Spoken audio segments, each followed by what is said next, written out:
एक नारा जो बन गया हथियारा, एक नारा जो बना दिया गया हथियारा, यानी जय श्री राम के मानने वालों से पूछो उनके कलेजे पे क्या बीत रही होगी जब वो ये देखते होंगे कि कातिल, सरगना, माफिया, 4 लोग जो एक गैंगस्टर को मारने आते हैं वो जय श्री राम, जय श्री राम, जय श्री राम कर रहे हैं। 1 महीने से दोनों भाई लगातार गुहार लगा रहे थे, मीडिया से गुहार लगा रहे थे कि हमारा एनकाउंटर हो सकता है, पुलिस हमें मरवा सकती है, पुलिस हमें खुल्लम खुल्ला धमकी दे रही है।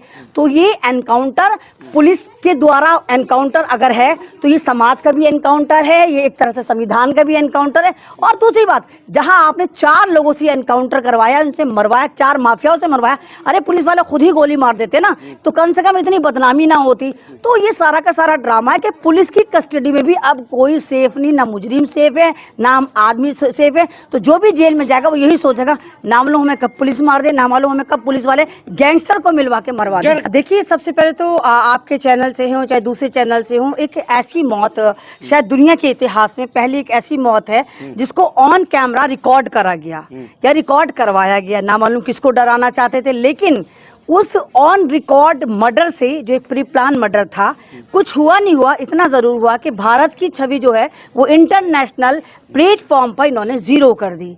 आप ही देखिए, जिस अतीक अहमद को ये गैंगस्टर तो ये था तो वो था कह रहे थे, वही इंटरनेशनल मीडिया, चाहे वो यूएस के पेपर हों, चाहे ऑस्ट्रेलिया के पेपर हों, चाहे कनाडा के पेपर हों, चाहे आप ही देखिए ब्रिटेन के पेपर हों, वो तमाम के तमाम, अल जजीरा तक ही वहाँ पर ये लिखा जा रहा है कि हिंदुस्तान का एक एक्स MP जो पुलिस कस्टडी में था और एक माइनर से इल्जाम में, खाली एक किडनैपिंग के इल्जाम में था, उसको किस तरह पुलिस कस्टडी में मार दिया जाता है और उसकी फिर रिकॉर्डिंग करी जाती है। तो आपको नहीं लगता कि इससे भारत की छवि खराब हुई? और जो लोग मिठाइयाँ बांट रहे थे, क्या वो अब भी मिठाइयाँ बांट के तालियां बजाएंगे वाह वाह वाह, भारत की रेपुटेशन खराब हो गई? दूसरी बात ये कि जिस तरह पुलिस का नया स्टेटमेंट या नया अपडेट का जो सामने आया है, पुलिस वालों ने एक अजीब मंतक पेश करी है, बिल्कुल ऐसे कि शायद 2 साल के बच्चे के भी वो हजम ना हो। उत्तर प्रदेश की पुलिस फरमाती है, उसने कहा कि ये 4 कैदी थे, ये 4 गैंगस्टर थे, ये जो है पॉपुलर होना चाहते थे इसलिए आए। आप कमाल की बात देखिए कि 4 गैंगस्टर जो अलग अलग दिशा से आए थे, 4 गैंगस्टर जिनके घरों में जाकर तमाम लोग मीडिया वाले पहुंचे, तो उनकी फैमिली ने ये कहा कि हम इनको डिसऑन कर चुके थे, हम इनको नहीं जानते। और ज्यादातर लव केस की फैमिली ने कहा ये तो नशेड़ी था, तो गंजेड़ी था, तो जुआरी था, तो शराबी था, हमसे इसका कोई वास्ता नहीं। और कमाल की बात ये देखिए कि 4 गैंगस्टर जब आते हैं तो इन्होंने जो बंदूक रिवॉल्वर यूज करी है वो 8-8 लाख की थी, जब इनकी माली हालत इतनी खराब है। और जैसे मैं आपसे कह रही थी कि इनका तार RSS से निकल कर आ गया, बाकायदा निकल कर आ गया, ये बजरंग दल के एक्टिव मेंबर थे। और दूसरी बात, जो लोग घी के चिराग जला रहे हैं, मिठाइयां बांट रहे हैं, आप देखिए पटाखे फोड़ रहे हैं, वो कह रहे हैं कि भारत से देखिए कि माफिया को मलिया मेट कर दिया, माफिया को मिट्टी में मिला दिया। आपको नहीं लगता कि एक अतीक अहमद को तो आप माफिया कह रहे हैं, अशरफ तो गैंगस्टर नहीं था, अशरफ तो माफिया नहीं था, आपने एक माफिया को मिट्टी में मिलाने के लिए 4 माफिया पैदा करे। मतलब 4 माफिया तो थे जिन्होंने अतीक अहमद को मारने के लिए, जो इतने बड़े जिगरा थे, शेर वाले थे, वो भी तो माफिया होंगे ना। यानी माफिया को आपने माफिया से मरवाया और आप कह रहे हैं आपने माफिया खत्म कर दिए। आपने माफिया बिल्कुल खत्म नहीं करे योगी जी, आपने एक माफिया मार के 4 माफिया पैदा करे। 4 माफिया। सवाल तो मीडिया में ये हो रहा है कि जो है अतीक अहमद माफिया था तो इतने हिंदू मुसलमान जनाजे में क्यों पहुंचे, वहाँ हिंदू भी पहुंचे हुए थे, तो सवाल नहीं, तो सवाल तो इनसे भी होना चाहिए। एक पोस्ट बहुत तेजी से वायरल हो रही है कि अतीक अहमद एक दफा कोर्ट रूम में जा रहे थे, कोर्ट रूम में जब जा रहे थे उन्होंने, उनका आई कांटेक्ट एक बंदे से होता है, उस बंदे से कहते हैं भाई तुम तो भले मानस लगते हो, तुम यहाँ पर क्या कर रहे हो? तो वो बंदा कहता है कि पुलिस शासन ने, प्रशासन ने दादागिरी से मेरे ऊपर उल्टी सीधी दिफाएं लगाकर मुझे जेल की हवा खिला दी। तो अतीक अहमद उससे कहते हैं बस इतनी सी बात, कल को तुम्हारे पे तमाम दिफाएं भी खत्म हो जाएंगे और तुम आजाद हो जाओगे। वो मुसलमान भाई नहीं था, वो मेरा नॉन मुस्लिम भाई था।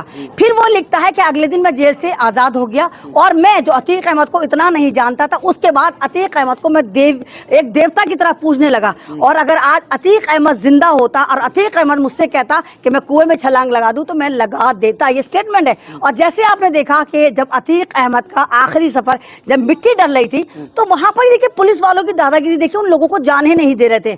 कमाल की बात नहीं, आप सैल्यूट नहीं करेंगे उत्तर प्रदेश की पुलिस को सोचो कि उत्तर प्रदेश की पुलिस जब एक माफिया को पकड़े हुए यार, वो माफिया जो लगातार गुहार लगा रहा है कि मेरी सुपारी दे दी गई और मेरी सुपारी देने वाली और कोई नहीं उत्तर प्रदेश की सरकार है। कभी वो सुप्रीम कोर्ट में गुहार लगा रहा था, कभी वो मीडिया के सामने गुहार लगा रहा था। एएनआई में मैंने आपसे पहले भी कहा कि एएनआई में ऐसा इंटरव्यू जहां अशरफ कह रहा है कि उनको लगातार धमकियां दी जा रही थी कि उनको 15 दिन के अंदर मार दिया जाएगा। वहां उत्तर प्रदेश की पुलिस जब जिंदा था अतीक अहमद, तो वहां पर बिना आधार कार्ड देखे बल्कि फर्जी पुलिस मीडिया वाला बना के इन तमाम आरएसएस के लोगों को, सरकार के लड़कों को, इन 4 माफियाओं को, जिसमें लवकेश था, तो सन्नी था, तो अरुण था और एक और था, लेकर आ जाते हैं।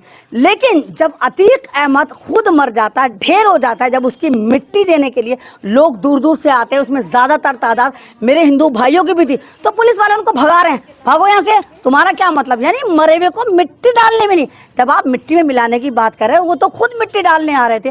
तो इससे पता चलता है कि जो आप अतीक अहमद का फेस दुनिया को दिखा रहे हैं, जमीन पर वो एक मसीहा था, वो वाली बात कल पता चली कब्रिस्तान में। लेकिन क्योंकि आप गैंगस्टर गैंगस्टर कर रहे हैं, तो हमारा भी कहना यही है, अगर वो आपकी नजर में गैंगस्टर था तो कानून की नजर में वो गैंगस्टर क्यों नहीं था, कानून क्यों उसके ऊपर कार्रवाई नहीं कर रहा था। हाँ, अगर हाई कोर्ट तो सुप्रीम कोर्ट अगर उसको फांसी कहता तो तमाम भारत के लोग, शायद हम भी पटाखे छोड़ते कि चलो एक गैंगस्टर खत्म हो गया। वो ऐसी कौन सी मजबूरी थी? क्या आपकी उत्तर प्रदेश की जो पुलिस है वो 3 दिन कस्टडी में थक गई थी, हार गई थी और उसको अतीक अहमद के खिलाफ कोई सबूत नहीं मिला था, इसीलिए आपने उसको मरवा दिया, पुलिस द्वारा वाला मरवा दिया गया। बाकायदा पुलिस ने बंदूकें उनको सप्लाई करी। तो इससे पता चलता है कि भारत का जो संविधान है कितना लड़चर हो गया और किस तरह आपकी देखिए कि जय श्री राम के नारे को बदनाम करा गया। मतलब आप देखिए कि आपने एक कातिल, यानी अब कातिल जो हैं, जो मारने वाले हैं, जो गैंगस्टर हैं, वो भी मजहब का नारा लेंगे। तो एक नारा जो बन गया हथियारा, एक नारा जो बना दिया गया हथियारा, यानी जय श्री राम के मानने वालों से पूछो उनके कलेजे पे क्या बीत रही होगी जब वो ये देखते होंगे कि कातिल, सरगना, माफिया, 4 लोग जो एक गैंगस्टर को मारने आते हैं, वो जय श्री राम, जय श्री राम, जय श्री राम कर रहे हैं। तो यानी कि आतंकवाद का नारा बना दिया। मॉब लिंचिंग करो तो जय श्री राम, मस्जिद में आग लगाओ तो जय श्री राम, दाढ़ी टोपी नोचो तो जय श्री राम, जितने भी मुसलमानों पे जुल्म करो बस जय श्री राम, जय श्री राम, जय श्री राम कहते हैं। तो इस तरह आप जय श्री राम को बदनाम कर रहे हैं। अब मीडिया में चलाया जा रहा है कि शाइस्ता का कब इनकाउंटर होगा या अतीक के जो और बेटे हैं उनका कब इनकाउंटर होगा। तो मैंने कहा ना कि इन लोगों को डर ये है कि क्योंकि अतीक के पास जो राज थे वो एक सरकार के नहीं थे, अतीक के पास तमाम सरकारों के राज थे। अतीक अहमद किसी एक पर्टिकुलर आदमी के साथ काम नहीं करता था, वो अखिलेश के साथ भी काम करता था, वो शायद भाजपाइयों के नेताओं के पास भी काम करता था। एक ऐसी थ्योरी भी निकल कर आ रही है जहां पर यह कहा जा रहा है कि अतीक ने एक भाजपा के वरिष्ठ नेता को 5 करोड़ उधार दे रखे थे और वो 5 करोड़ मांग रहे थे, क्योंकि अतीक की बीवी शाइस्ता जो है वो इलेक्शन मेयर का लड़ना चाहती थी, लेकिन वो भाजपा नेता चाहता था कि वो अतीक की बीवी इलेक्शन न लड़े, वहां से उनकी बीवी लड़े। इसी वजह से सारा ड्रामा करा गया।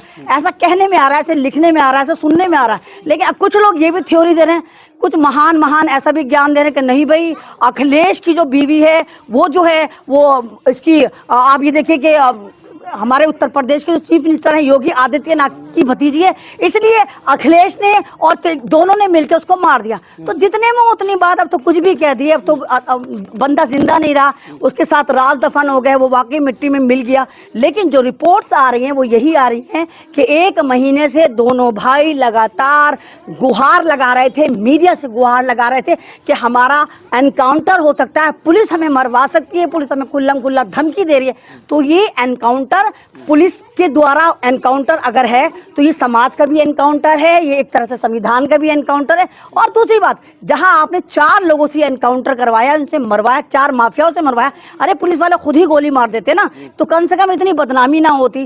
तो ये सारा का सारा ड्रामा है कि पुलिस की कस्टडी में भी अब कोई सेफ नहीं, ना मुजरिम सेफ है, ना आदमी सेफ है। तो जो भी जेल में जाएगा वो यही सोचेगा, ना मालूम हमें कब पुलिस मार दे, ना मालूम हमें कब पुलिस वाले गैंगस्टर को मिलवा के मरवा दे।